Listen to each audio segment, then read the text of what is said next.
সবাইকে নমস্কার। Myself Kaushik. So today I come again with another topic in my channel English Pathshala. So today we will discuss about the words which we use in daily life. It may be in school, it may be in market, it may be in home, everywhere. যেমন সবার প্রথমে আমরা যদি বলি প্রথমত, so what is প্রথমত in English? প্রথমতকে ইংরেজিতে বলে ফার্স্ট অফ অল।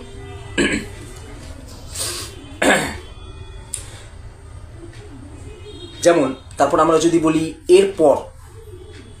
এরপর আমি এই কাজটা করব, সো হোয়াট ইজ এরপর? এরপরকে বলা হয় after that I will do this work.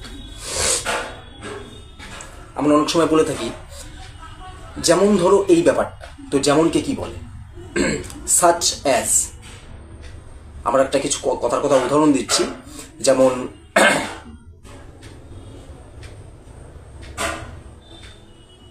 শস্য কি কি?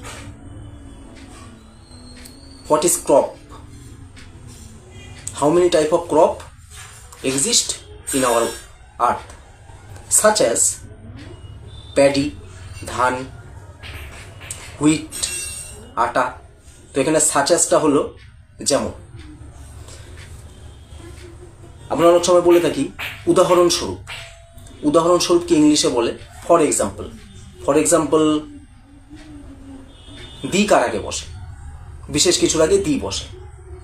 For example the sun, the moon. তো এই হলো ফর এক্সাম্পলের এক্সাম্পল। আমরা অনেক সময় বলে থাকি আসলে ব্যাপারটা কি হয়েছে জানিস? আসলে আমি ওকে সেরকম কিছু বলি নাই। তো আসলে কি ইংরেজিতে বলা হয় actually. Believe me, actually I did not tell him anything like that. আমি তাকে এরকম কিছু বলিই নাই। আবার আমরা অনেক সময় বলে থাকি এই জন্য কি ইংলিশে বলে that's why. The it is raining continue from last 7 days. That's why Torsha river is overflowing and the flood happened.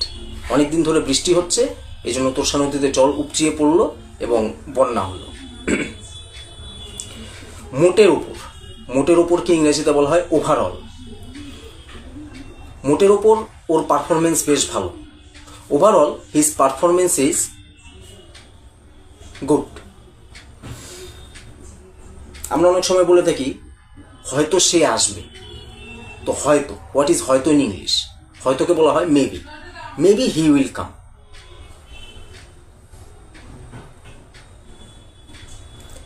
আমরা অনেক সময় বলে থাকি সাধারণত সাদা বাঘ আমাদের ইন্ডিয়াতে দেখা যায় না। তো সাধারণত এটাকে ইংরেজিতে বলে generally speaking the white tiger does not exist in India, like that.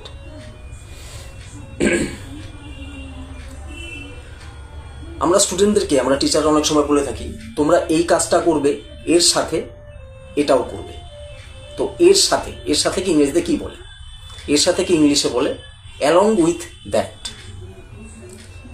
You do this page, along with that I will give you an extra question paper or question sheet. You will also solve that. তো along with that মানে এর সাথে।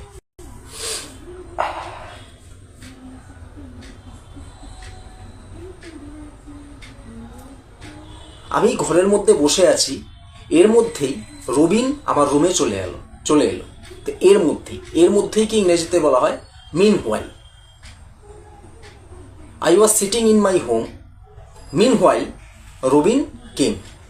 তো মিন হোয়াইলকে বলা হয় বাংলাতে এর মধ্যে। একটা খুব কমন একটা জিনিস প্রচলিত, উদাহরণস্বরূপকে ইংলিশে বলা হয় ফর এক্সাম্পল। এটা আমরা ডেইলি ইউজ করে থাকি। উদাহরণস্বরূপ যেমন এটা সেটা, for example like this and that. So this আমরা অনেক সময় বলে থাকি একদিকে সে আমাকে বিরক্ত করছে, অন্যদিকে সে। তো এই একদিকে আর অন্যদিকে কি ইংলিশে কি বলে? একদিকে কে বলা হয় অন দি ওয়ান হ্যান্ড, আর অন্যদিকে কে বলা হয় অন দি আদার হ্যান্ড। সে আমার সাথে অনেক খারাপ ব্যবহার করেছে, তবুও আমি তাকে ভালোবাসি। she did a lot of misbehavior with me, still I love her. সে আমার সাথে অনেক দুর্ব্যবহার করেছে, তারপর আমি তাকে ভালোবাসি বা পছন্দ করি, এরকম।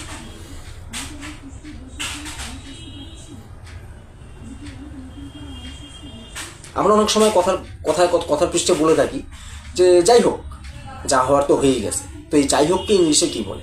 যাই হোককে ইংলিশে বলা হয় however you will have to do this. যা হওয়ার হয়ে গেছে, তোমাকে এটা করতেই হবে।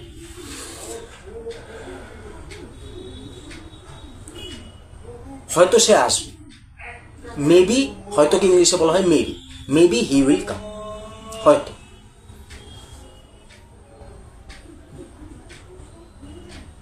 আমরা যদি বলে থাকি, অনেক সময় আমরা বাড়িতে ইউজ করে থাকি, অন্তত একটা মাছের পিস আমাকে দাও। সো হোয়াট ইজ অন্তত ইন ইংলিশ? অন্ততকে ইংলিশে বলা হয় at least one piece of fish serve to me. আমাকে একটা মাছের পিস অন্তত দাও।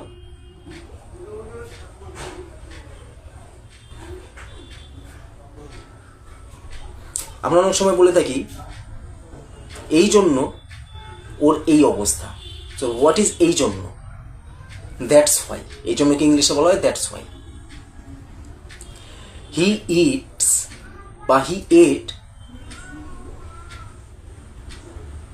so many junk foods at once a time.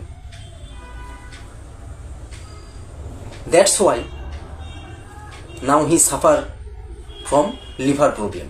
সে এক সময় অনেক জাঙ্ক ফুড খেয়েছে, বাইরের ভাজা পোড়া, এই জন্য সে এখন লিভারের সমস্যায় ভুগছে। আমরা অনেক সময় বলে থাকি শেষে। সো শেষেকে ইংরেজিতে বলা হয় ফাইনালি। যেমন সব শেষে বৃষ্টি এলো, finally the rain is happening, বৃষ্টি হচ্ছে। তো এগুলো হলো খুব মানে চলতি বা কমন ডেইলি ইউজিং ওয়ার্ডস, যেগুলো আমরা প্রায় ডেইলি লাইফে ইউজ করে থাকি।